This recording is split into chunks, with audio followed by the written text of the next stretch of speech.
Dive! Dive! Code red and 4 compartment middle level. Torpedoes in the water! No, I never have thought I was smart. I thought the people I dealt with were dumb, including you.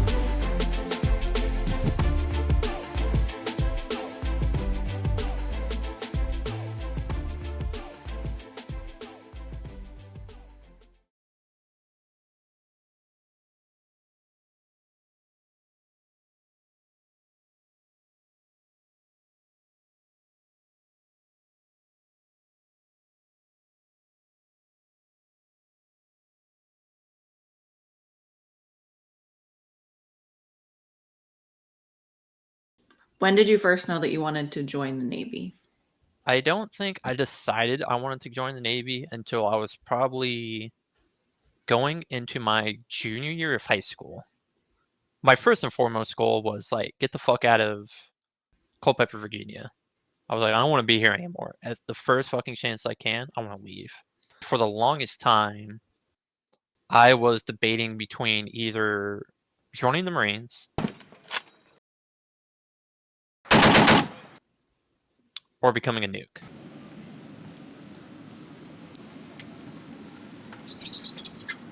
So I was like, I want to learn some skills so I can like get a job and like go live my fucking life, right? All the people that I knew that went to become Marines, like, didn't do shit and weren't shit once they got out. So that was kind of what drove me to be like a nuke.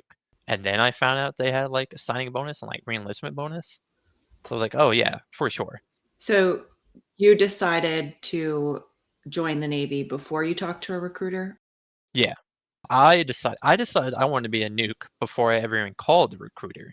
And to this day, I am still the only person I know of who called a recruiter asking to be a nuke and not like getting sold into being one.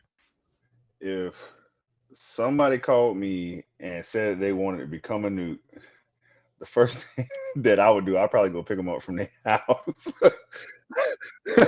As like from a recruiter standpoint, I'd probably go pick them up from the house.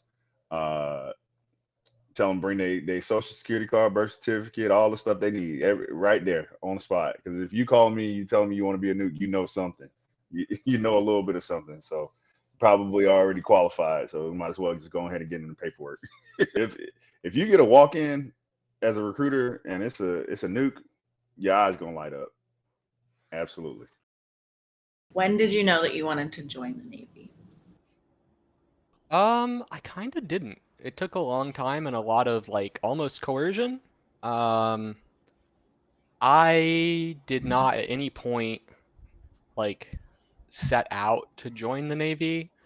I had as like lifelong dream as a child that I was going to be an astronaut because I was an idealistic idiot. And so I like really wanted to go like the test pilot route in life, and my dad had been an Air Force guy, so I was going to break tradition and kind of follow his path instead of everyone else in my family was Navy. By that time, I had already been out of high school for 3 years. I was 21, pushing 22, working at Best Buy, and was like, yeah, this sucks. So I guess I'll figure something out. And that was it. At this point in time, my little brother was already joining, like he already knew, and he didn't have a car. So I was his ride to the recruiting station, and like once you're in, they're gonna talk to you, right? Mm-hmm. So that was kind of my introduction to Navy life, and that was before they knew anything about me. So recruiting somebody's siblings or family members, normally the way that goes is this person's already in process, and after we kind of sit them down and talk to them, get the yes that they want to join the Navy. We always ask them if they have any friends or family members that would like to join the Navy or be just interested in kind of any information about the Navy. And then normally they kind of weasel their way around it, and then they end up getting a friend or family to come in and sit down for a few minutes or whatever, even just with them during a DEP meeting or a check-in process. And then we get to talking to them for a second, and then they like what they're hearing. They think about it a little bit, and then a week or so later, they end up, coming in, taking a practice exam, and then the practice exam looks good, and now you're going to ASVAB. before you know it, you down there at MEPS, and then you're in boot camp. When did you know that you wanted to join the Navy? I'm still pretty sure I don't want to join the Navy. I never wanted to join the Navy actively. I was like, actively, I'm not going to join the Navy because my grandfather was in the Navy, which meant that my whole family was very pro Navy and almost like took it for granted that we would also join the Navy, even though it skipped a generation. Like my parents did not. We're not military. And then after my junior year of high school, my cousin was going to join the Navy out of, I don't know, laziness or desperation. Like there was no real prospects. And maybe had just been worn down by the family about like, you're going to join the Navy, right? And so that process had started, and I don't remember exactly what made me go in to talk to them for the first time. But I did. I went into the recruiting office with my cousin, and I mean, when you're there, they will talk to you. And I took a practice ASVAB on their computer, almost just to like shut them up. I was like, fine, leave me alone. I will take your test. And I don't remember what I got, but they're like, you're going to qualify for whatever. And so we can guarantee you like some really cool, very high paying jobs if you're interested. And they kind of just left it at that. And then I went home and I started having conversations with my family about like, where are you going to go to college? How are you going to pay for college? What are you going to study in college? And pretty much out of not wanting to deal with anything, I was like, well, the Navy can just like take care of this immediately. So I'll just go see what they have to say and not have to do anything myself. Like I was just so fucking lazy. And I just like took advantage of the fact that my future was taken care, like planned. I didn't have to worry about college at all. I kept playing sports, just fucking around in my free time. I didn't really work out, but like I had a baseball game the day before I left for boot camp. And that was way more important to me than like figuring out what to bring to boot camp or if I should know anything ahead. Like I didn't care at all. It always felt like this distant thing. Like I'm not gonna have to worry about that until it's happening. And then all of a sudden it was happening. And like, that's okay. That's my life now. So yeah, I never wanted to join the Navy the whole time. I was just like, yeah, it's just going to happen at some point. And so then they sat me down and had me take something called a like pre-ASVAB, which is on their computer in the office, really fast, like just a couple minutes. Click, click, click, click, click, done. And I think I like maxed that out because that one also gives percentiles, right? So I got a 99, I think, on that one. And they were like, cool, man. So unfortunately right now, the Navy only has nukes open, right? Like that was how it worked. And I was like, I know this game well enough that that's a lie. So like I was hesitant and I waited and was like, oh, okay, well, I don't know, give me a brochure. I'll come back around. And the recruiter did their job. They reached out several times, asked, what are your thoughts? How do you blah, blah, blah. And during that time, I was doing my own homework and trying to figure out what are all these different jobs? What do they mean? And it's not as easy as some branches, I think, where they just have like numerical codes and they'll tell you straight up, like this numerical code does exactly this job. With the Navy and the rates system, it was quite confusing, I found, for me. But when I finally came back, I was like, I figured it out. I want to either do crypto tech network, was a thing at the time, or I want to do crypto tech interpreter, right? Like those are the two paths. And if you don't have that option, then cool, just call me if you do, and otherwise I'm good. And that was kind of my take for a long time. And then like 8 months in, he was like, hey, I think we do have these openings. I'm going to send you down to MEPS, see what you want to do. And I got all the way down there and they didn't have the openings. And I was like, I don't even care anymore. Just give me a job, dude. My recruiters were all CBs. And this may have played a part in why it worked for me, because my grandfather was also a CB. And so at the beginning, when it was like I was entertaining joining the Navy, my grandfather always really wanted to go into the recruiting office to like tag along because he was a CV, and so were all the recruiters in that office.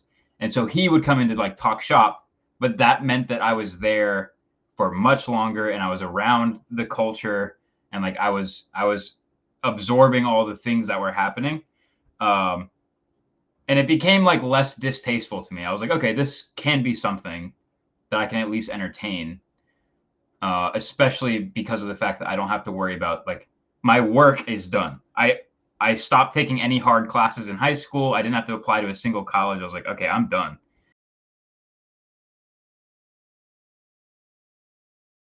Like, have you already taken the ASVAB? I was like, yeah, dude.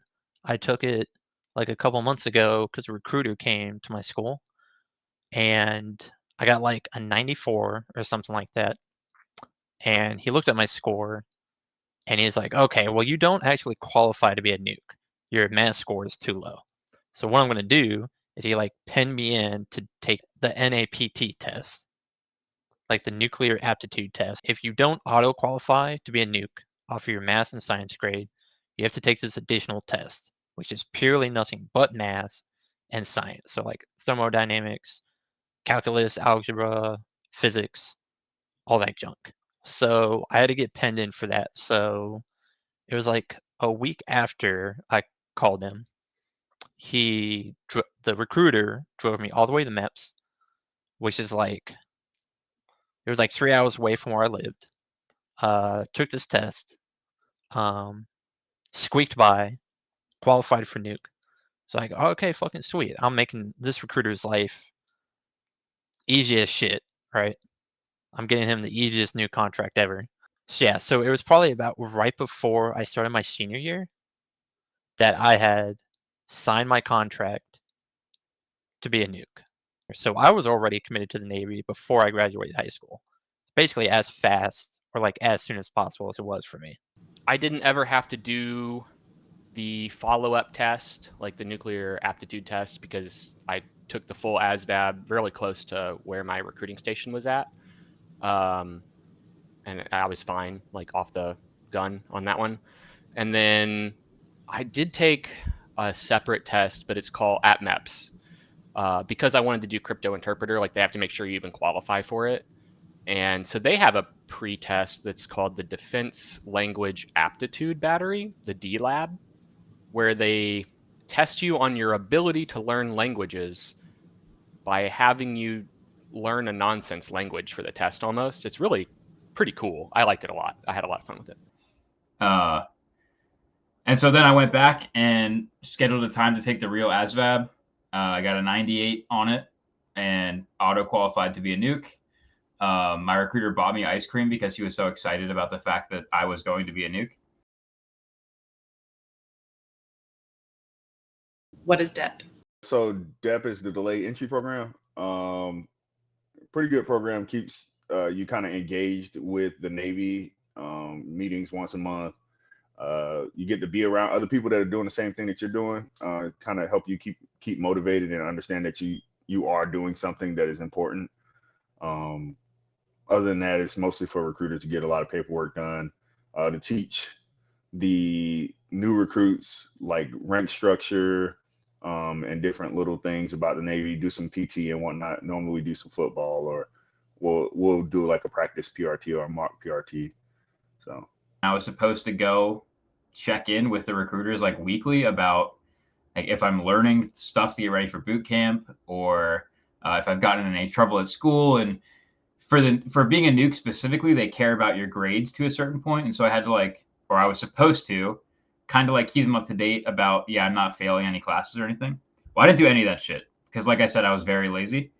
So I saw my recruiters the day that I swore in to the DEP program. And then I saw them maybe once over my entire senior year of high school. And then I saw them the day before and the day I left for boot camp. And that was it. For a lot of people, you'll sign your papers for your job at MEPS, and then they don't actually want to send you to boot camp. Like they have to kind of fit you into the pipeline. So you might sign papers for your job, but then like in my case, I had to wait 11 months to actually go to boot camp. from the time that I said I would go to boot camp, right? And during that time, I think they're really trying to just keep tabs on you and keep you from needing new waivers, to tell you the truth. But I just didn't go. Like, I think you're supposed to. And I was like, yeah, if you're gonna disqualify me over this, then like I'm good. So day one, I kind of was already not super invested in being in the Navy for life. I was never someone who I already knew I didn't like want that to be my career. DEP is the delayed entry program, and all it is they PT you a little bit to try and get you in better shape, and they make you do like military bearing, like facing movements and shit. That way, like ready for boot camp, when they're like, left face, right face, about face, how to march and shit. You're not like completely stupid when you're trying to do it for the first time. You'll only be like mostly stupid.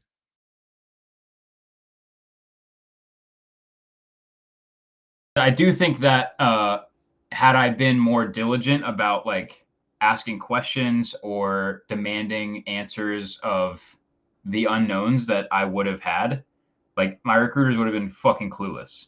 And I think that's I think that's a very common experience that kids have with recruiters, is that they won't know an answer, but they won't say that. They will just fucking lie to you to get you to do what they need you to do for their numbers. And I think recruiting has a deservedly earned negative reputation that they're all fucking liars, because they are all fucking liars. That being said, I think it's the Navy's fault more than individual recruiters. Like, I don't think recruiters are out to do evil. I think they're out to do their job, which is impossible because of how the Navy treats them and the standards that they're under. But I think that all ties back to like why it's so hard for the Navy to recruit people, because the recruiters suck, because they lie, because they're overworked and stretched too thin and have impossible quotas to meet. And so why the fuck wouldn't they just tell a dumb 17-year-old kid what the fuck ever to get them to keep coming back to the office? From a recruiter standpoint, I think the job is hard. It's not impossible. I've seen people succeed in the toughest of tough markets. It's about personality. It's about building relationships and rapport with people, especially like in schools and whatnot. Because if a counselor knows you or a teacher knows you and they know you're a good person and they're going to do right by their student, they're going to refer them to you, especially if they have a student that just needs a little guidance. Then they might need a little bit of structure in the military for 4 years, and they'll, everything's going to be all right for them. And teachers are with the kids all day, every day. So they know their personality, they know what they need and whatnot for the most part. I think that the Navy has made it very tough to recruit. And I think that this standard is high. I don't think it's impossible, but I do think it's very, very high standard. And I do think there is a cycle there where it's like, and I went through it, where I worked for 10 weeks straight, like 10 weeks straight, no letdown. Like from Monday to Friday, I was 9 to 9 p.m. And then Saturdays, I was working from 9 till like 17. And then Sundays was technically my day off. But when you're working in that cycle like that, it's tough. And that's kind of the when I was talking earlier about how recruiters are like, they are basically guarding that time, right? That is the thing that they're working for. They're working for their weekend off. Because even though we don't stand duty, we still work very long hours. So do I think that the basis that or the opinion that a recruiter lies is factual? I don't believe that, not in the current days. That's something that people I would say 2 generations above me, so like my mom and my grandparents, like they are the ones that got lied to. Recruiters currently, very few recruiters are lying. They might tell you everything about the Navy, right? Like, and that's not their job, right? That's just not it, right? When you go meet a girl, She don't tell you all the bad things about herself, right? She tell you all the good things. And that's what a recruiter's doing. The recruiter's telling you all the great things about the Navy, right? Because there is a lot of great things. But there are also some bad things. We trying to sell the good things. That's just it. Not liars, salesmen, right? I wouldn't say I was tricked into it so much as like I just got wore down. I was like, yeah, I need a job that isn't my minimum wage, dead end, absolute nowhere, landlocked state in the middle of the country job. I think the biggest deficit that you're really at when you're that person walking into the office is they know enough to know what to not tell you, and you don't know enough to know what to ask. And between those two, they don't even always have to lie, right? They can tell you the absolute truth up to the point where they know it's inconvenient and stop, and you won't interrogate because you're like, makes sense. Like, you don't know any better. If you could go back at 17, what questions would you ask your recruiter to help you navigate the life you're about to live? There's so many. This is Navy specific, maybe, but there's so many questions that I wish I had known how to ask. Because, like I said, I was doing my own homework. Like, I was trying, but there wasn't a lot of publicly available information about what it's really like. So, good questions that you could ask. What's the advancement in this job that I'm interested in versus other jobs, right? Like, if you know you want to be a hospital corpsman, you're never advancing. I'm sorry. Like, it's not even your fault, right? They're public. Just pull them up. I want to see what that's like, because that'll have a big impact on if you want to stick with it or you don't. What are the duty stations for this job, right? Because maybe in your mind and in what the recruiter's telling you, oh, dude, the Navy, bro, you're going to travel the world, you're going to see X, Y, and Z, and they don't tell you that, no, you're going to be on a sub out of Guam and you ain't seeing shit, right? Like, that's a reality, and both are true. So you need to know those questions. Duty stations, duty rotation, what does your sea shore rotations look like? What are the opportunities for shore duties for this role? How long will I be in training? What is that training like? There's a lot of these questions, right? Duty is a thing that most people don't know about until they're in. What's a duty rotation look like? What kind of watches will I stand?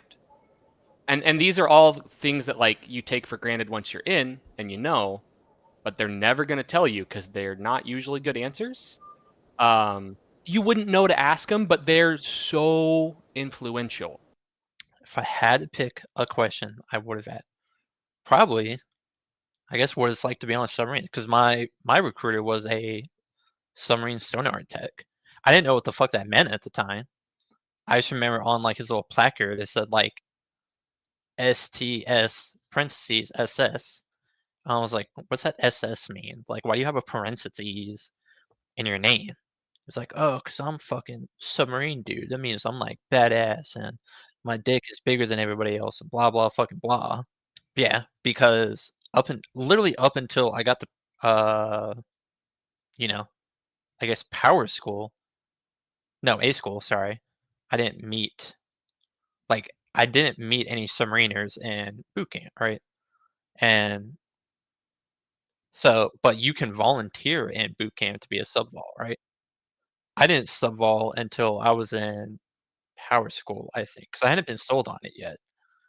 Like, I had met some people, but they didn't tell me what it was like to be on a submarine. They just told me it was like to be a nuke. I was like, well, this guy is a nuke, so he can tell me anything about it. Um, he just made all like the nuke jokes, like, oh, you're a fucking nerd, and you live in your mom's basement, and like he knew he didn't have to like sell me on anything. He didn't bullshit me in any way, shape, or form. Yeah, he was like brutally honest. He's like, "You're fucking weird." It's like, I bet you go home and don't have a job and only play World of Warcraft all day. It's like, joke's on you. I do have a job and I play League of Legends all day. So I don't have any specific questions that I would ask, but I think that the advice that I would give a young person dealing with recruiters, is like realize that in that dynamic, despite what it feels like, the recruit has the power. and not the recruiter. And even though you may be desperate for a job or really, really want to join the Navy or the military, all of the power is with the recruit and almost zero is with the recruiter, even though they will try to convince you that it's the opposite. And so I think understanding that and appreciating that dynamic can make the recruiting process less painful. And it, like, you have the opportunity to demand not only answers, but like resources and different people to speak with before you sign anything or agree to do anything. And by the way, even after you sign shit and agree to do shit, you can just not do it. And there's not repercussions. If you have signed, agreed to do a job that you learn later is not what you want to do, just stop fucking going and tell your recruiter, I'm not doing it. Because they cannot do anything. You're not going to go to jail or something. Like, literally, you can just not go to the bus. And they'll be pissed and they'll miss their numbers for that month. But you're going to be fine. However, that being said, don't sign for a job that you don't fully understand and take advantage of the fact that you have the power over a recruiter. They need you much more than you need them. And demand answers. Figure out exactly what that job is. Go to social media and ask to speak or, talk with someone who is or has done that job. Comment on this podcast and we can help you get in touch. Like, everyone that has served any significant time in the Navy knows someone that has done every job. That's just how it is. Both officers, enlisted, whatever. I would also say that if you're in a Navy recruiting office, go next door and talk to the Air Force at least a little bit. No matter how dead set you are on joining the Navy, like, the Navy gave me a good life, especially after. It was pretty tough at times, and I wouldn't discourage anyone from joining the Navy. But I wish I would have explored the Air Force, and now that it exists, the Space Force, before I had just like signed. At least go explore the options. If you're already in the Navy office, don't bother going to the Army or the Marine office. That's my opinion. But life can be better than the Navy, and that's what I would say. That's all. I think the first thing I would ask, or I would tell them to ask their recruiters to be honest with them. Right? Like, all this stuff that we talk about is a lot of public information and whatnot. We just have a lot of personal experience with it. And then also for you as a recruit, I would ask you to be honest with your recruiter, right? This is what I like to say in an ethical standpoint. You're not a mere means, right? You're the means and the end, right? As long as you treat people as the means and the end, you're doing right by them, right? You need something from us, we need something from you. It is a give and take relationship. And I think that's the best way to look at any experience like that with a Navy recruiter, because often what you hear is that Navy recruiters are selfish, which is not true, right? Like, it is a job. We don't get paid more to do it. It's just a job. I'm going to get my check the same way. Commonly what we're looking out for is we don't want to be yelled at by somebody, right? So that is what we're looking out for. We don't want to get yelled at by somebody, right? We're being honest with you to the best of our ability. And if you feel like we're not, then call it, right? Like, I think that's important. Other things that I would say ask a recruiter about, I think, ask them to put you on the phone with whatever rate that you're looking at. They know these people, right? I have people call me all the time and ask me, to talk to nukes or people who are aspiring officers, right? Like, they know these people. Just tell them to call them. They're their friends. So if they don't know them, I guarantee you that somebody in that office knows somebody. So.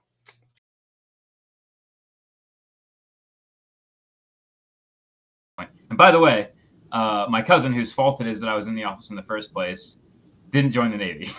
I just didn't show up to the bus to go to boot camp the day that I was there, but I got on it because that was my whole plan. So another recruiting classic moment. yeah. They're just looking around like, they're gonna come, right? They aren't. Are you You're guys going. still on like speaking terms? Or No, we're not. Like and subscribe.